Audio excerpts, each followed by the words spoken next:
ಓಕೆನ್ರಿ. ನಾನು ಪ್ರಣವಾನಂದ ಸ್ವಾಮೀಜಿ, ಈಡಿಗ ಸಮುದಾಯದ ಗುರುಗಳು, ವಿಧಾನಸಭೆ ಒಳಗಡೆ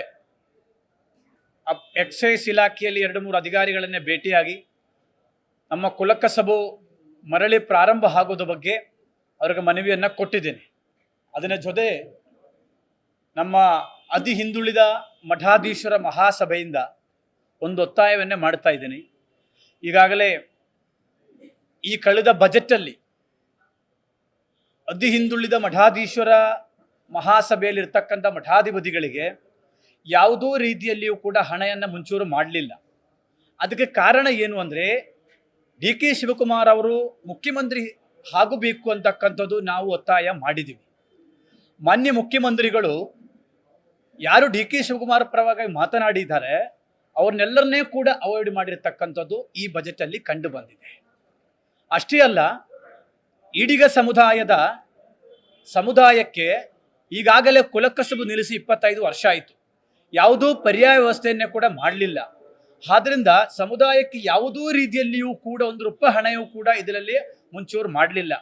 ಯಾರು ಮುಖ್ಯಮಂತ್ರಿಗಳ ಪರವಾಗಿ ನಿಂದಿದ ಸ್ವಾಮೀಜಿಗಳಿದ್ದಾರೆ ಅವ್ರಿಗೆ ಜಾಗ, ಅವ್ರಿಗೆ ಹಣ ಎಲ್ಲವನ್ನೇ ಮಂಜೂರು ಮಾಡಿದ್ದಾರೆ. ಅದರಿಂದ ಮಾನ್ಯ ಮುಖ್ಯಮಂತ್ರಿಗಳು ಡಿ ಕೆ ಶಿವಕುಮಾರ್ ಪರವಾಗಿ ಯಾರು ಮಾತನಾಡಿದ್ದಾರೆ ಅವರನ್ನೇ ಟಾರ್ಗೆಟ್ ಮಾಡಿರ್ತಕ್ಕಂಥದ್ದು ಇವತ್ತು ಕಂಡು ಬಂದಿದೆ.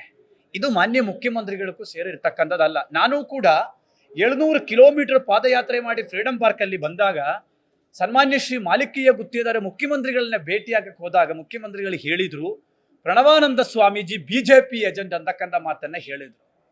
ಸನ್ಮಾನ್ಯ ಬಸವರಾಜ ಬೊಮ್ಮಾಯಿಯವರು ಮುಖ್ಯಮಂತ್ರಿ ಆದಾಗಲೂ ಕೂಡ ನಾನು ಮಂಗಳೂರಿಂದ ಬೆಂಗಳೂರುವರೆಗೂ ಕೂಡ ಪಾದಯಾತ್ರೆ ಮಾಡಿ ನಿಗಮವನ್ನೇ ಘೋಷಣೆ ಮಾಡಿದ್ದೆ. ನಾವು ಯಾವುದೋ ಪಕ್ಷಕ್ಕೆ ಸೀಮಿತವಾಗಿದ್ದವರಲ್ಲ ಸ್ವಾಮೀಜಿಗಳು.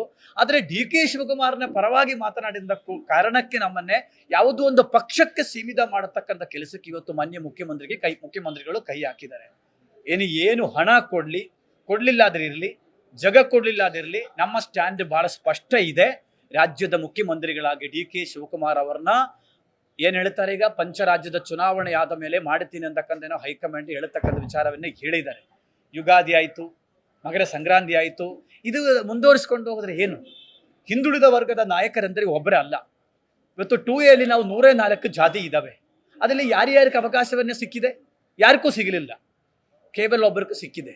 ಆದ್ದರಿಂದ ಈಡಿಗ ಸಮುದಾಯದ ಸಾಗರ ಕ್ಷೇತ್ರದ ಶಾಸಕರಾದ ಬೇಳೂರು ಗೋಪಾಲಕೃಷ್ಣ ಅವರನ್ನ ಕೂಡಲೇ ಮಂತ್ರಿ ಮಾಡುವುದಕ್ಕೆ, ಸಮುದಾಯದ ಕೋಟೆಯಲ್ಲಿ ಮಂತ್ರಿ ಮಾಡಬೇಕು ಅಂತಕ್ಕಂಥದ್ದು ನಾನು ಒತ್ತಾಯ ಮಾಡ್ತಾ ಇದ್ದೀನಿ. ಮೊನ್ನೆ ವಿಧಾನಸಭೆಯಲ್ಲಿ ಸಮುದಾಯದ ಚರ್ಚೆ ಆದಾಗ ಬೇಳೂರವರು ಉತ್ತಮವಾದ ಚರ್ಚೆಯನ್ನು ಭಾಗವಹಿಸಿದ್ದಾರೆ, ಚೆನ್ನಾಗಿ ಮಾತನಾಡಿದ್ದಾರೆ. ಹಾಗಾಗಿ ದಿವಂಗತ ಬಂಗಾರಪ್ಪನವರು ಹೋದ ಮೇಲೆ, ಬೇಳೂರು ಗೋಪಾಲಕೃಷ್ಣವರ ಮಾತು ಕೇಳಿದ ಮೇಲೆ ಸಮುದಾಯಕ್ಕೆ ನ್ಯಾಯವನ್ನೇ ಸಿಗುವ ರೀತಿಯಲ್ಲಿ ಬೇಳೂರು ಗೋಪಾಲಕೃಷ್ಣ ಅವರು ಮಾತನಾಡಿದ್ದಾರೆ.